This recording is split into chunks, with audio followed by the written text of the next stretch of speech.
जय हिंद दोस्तों, स्वागत है आपको अपना है YouTube channel make dream career में। आज इस वीडियो में हम लोग डिस्कशन करने वाले हैं परिमेय संख्या यानी कि रैशनल नंबर के बारे में। ठीक है, इससे पहले लास्ट का जो वीडियो था उसमें हम लोगों ने देखा था कि परिमेय संख्या होता क्या है, परिमेय संख्या होता क्या है। ठीक है, इसका डेफिनेशन हम लोगों ने देखा था, इसका उदाहरण हम लोगों ने देखा था, और परिमेय संख्या होने का जो कंडीशन है, केस है, वो हम लोगों ने देखा था।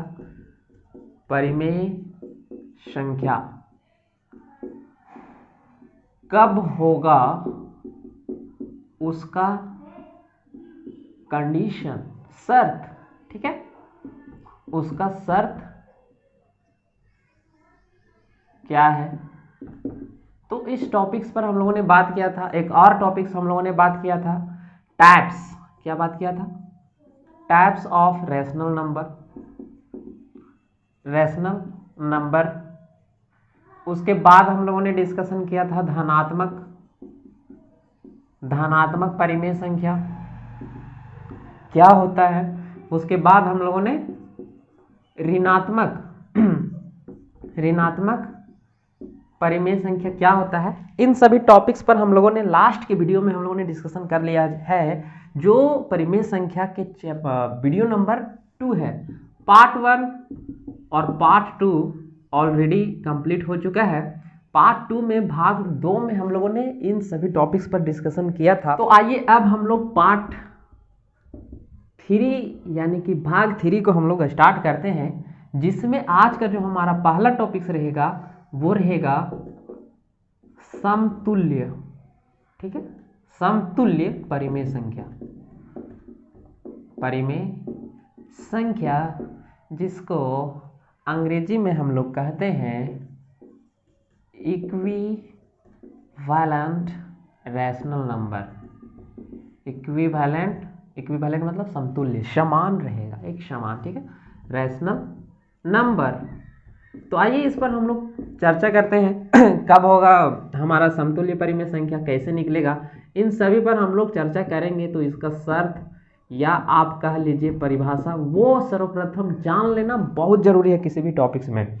तो मान लीजिए एक हम लोग परिमेय संख्या सोचते हैं 3/5, जहाँ पर 3 जो है वो हमारा p है, जिसको हम लोग कहते हैं क्या, जिसको हम लोग कहते हैं अंश। क्या कहते हैं?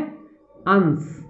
और नीचे जो है वो है हमारा q, जिसको हम लोग कहते हैं हर, यानी कि डिनोमिनेटर। ये न्यूमरेटर है और ये नीचे वाला डिनोमिनेटर है। ठीक है, अब देखिए, अब हम लोग क्या करेंगे कि ऊपर में भी और नीचे में भी, ठीक है, ऊपर में भी और नीचे में भी, हर में भी और अंश में भी, हम लोग एक नॉन जीरो नंबर से, नॉन जीरो, ठीक है, नॉन जीरो, शून्योत्तर, नॉन शून्योत्तर। ठीक है, तो नॉन जीरो संख्या से हम लोग क्या करेंगे, इसको अगर हम लोग डिवाइड करते हैं या मल्टीप्लाई करते हैं, डेफिनेशन में दोनों लिखेंगे, डिवाइड करते हैं या मल्टीप्लाई। तो ये पहला केस था, हम लोग देख लेते हैं मल्टीप्लाई वाला। तो हम लोग मान लीजिए 3 से हम लोग ऊपर और नीचे हम लोग इसको क्या किए, गुना कर दिए। तो क्या होगा, 3 3 जा 9 और 5 3 जा 15। तो यहाँ पर क्या है, यहाँ 9/15 जो है वो 3/5 का समतुल्य परिमेय संख्या है। ठीक है, समतुल्य परिमेय संख्या है। ठीक है, शॉर्टकट मार दिए हम थोड़ा सा, समतुल्य परिमेय संख्या है। दूसरा केस का हम लोग बात कर लेते हैं। तो आइए एक और उदाहरण हम लोग लेते हैं, 8/10। अब इसका हर और अंश को हम लोग क्या करेंगे, शून्योत्तर संख्या से, यानी कि नॉन जीरो नंबर से हम लोग क्या करेंगे, डिवाइड करेंगे। तो दोनों किस से डिवाइड जा रहा है, 2 से। तो 2 से डिवाइड कीजिए। 8 को 2 से डिवाइड करेंगे तो 4 बार में जाएगा, और 10 को 2 से डिवाइड करेंगे तो 5 बार में जाएगा। तो यहाँ पर जो ये 4/5 है वो एक समतुल्य परिमेय संख्या है, किसका, 8/10 का। तो डिवाइड में तो लिमिट हो सकता है कि इतना ही परिमेय संख्या इसका निकलेगा। डिवाइड करके समतुल्य परिमेय संख्या निकालना चाहे तो उसका लिमिट है, एक फिक्स नंबर में आपको समतुल्य परिमेय संख्या मिलेगा। लेकिन मल्टीप्लिकेशन का बात करें तो इसमें कोई मतलब कि रुकने का संभावना नहीं है। क्यों? क्योंकि देखिए 3/4 लीजिए, यहाँ पर आप चेंज करते जाइए और ये अलग अलग आपको समतुल्य परिमेय संख्या देते जाएगा, लेकिन डिवाइड में क्या है, अब इसका और कोई डिवाइड करके हम लोग इसका समतुल्य परिमेय संख्या नहीं निकाल सकते। इसको मल्टीप्लाई करके इसको भी निकाल सकते हैं। इसको 1 से करेंगे तो यही मिलेगा, 2 से, ऊपर में भी 2 से, नीचे में भी 2 से, तो एक नया परिमेय संख्या मिलेगा जो इसका समतुल्य रहेगा। उसके बाद 3 से ऊपर में भी गुना कीजिए और नीचे में भी गुना कीजिए तो एक नया मिलेगा। 4 से करेंगे तो जाइए, जितना आपको मर्जी है, जितना समतुल्य परिमेय संख्या निकालना है आप उतना मल्टीप्लाई करके निकाल सकते हैं। और दिखा कि डिवाइड भी हो रहा है तो आप डिवाइड करके भी निकाल सकते हैं। तो ये था इसका एक्चुअल अंडरस्टैंडिंग, जो आप शायद, क्या आप तो समझ ही गए होंगे, ठीक है, शायद का तो बात ही नहीं है मेरे दोस्त। तो आइए इसका परिभाषा हम लोग लिखते हैं। तो लिखेंगे कि वह वे सभी परिमेय संख्या, वे सभी परिमेय संख्याएं, ठीक है, वे सभी परिमेय संख्याएं जो किसी दिए गए परिमेय संख्या के अंश तथा हर को समान, ठीक है, समान लिखेंगे, ऊपर के लिए नीचे भी, ठीक है, ठीक है, समान शून्योत्तर यानी कि नॉन जीरो संख्या से भाग या गुना करने पर प्राप्त होते हैं, कॉमा, वे दिए गए परिमेय संख्या का समतुल्य, ठीक है,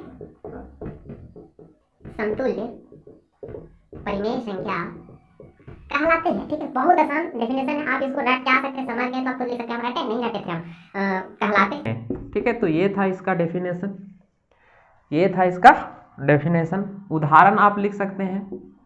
उदाहरण में आप 3/7 लीजिए और इसका समतुल्य परिमेय संख्या आप निकाल सकते हैं। इसका समतुल्य परिमेय संख्या क्या निकाल सकते हैं, 3 × 2 और 7 × 2, इसको हम लोग गुना करेंगे तो ये ऊपर में 6 और नीचे में कितना आएगा 14।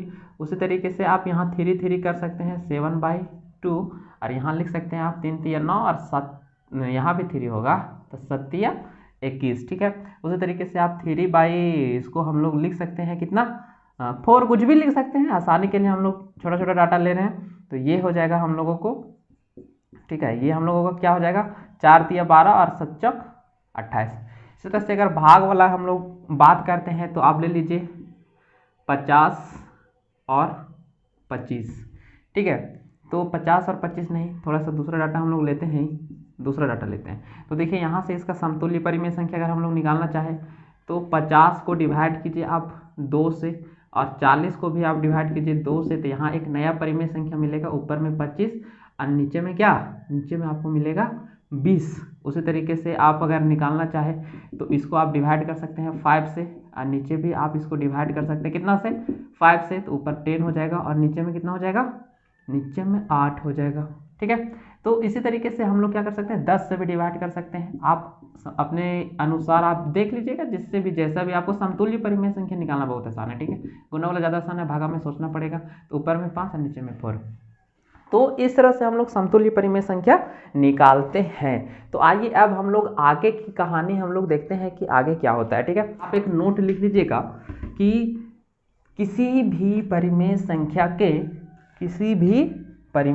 के आप नोट लिख लीजिए। ठीक है, नोट, किसी भी परिमेय संख्या के अनंत, ठीक है, समतुल्य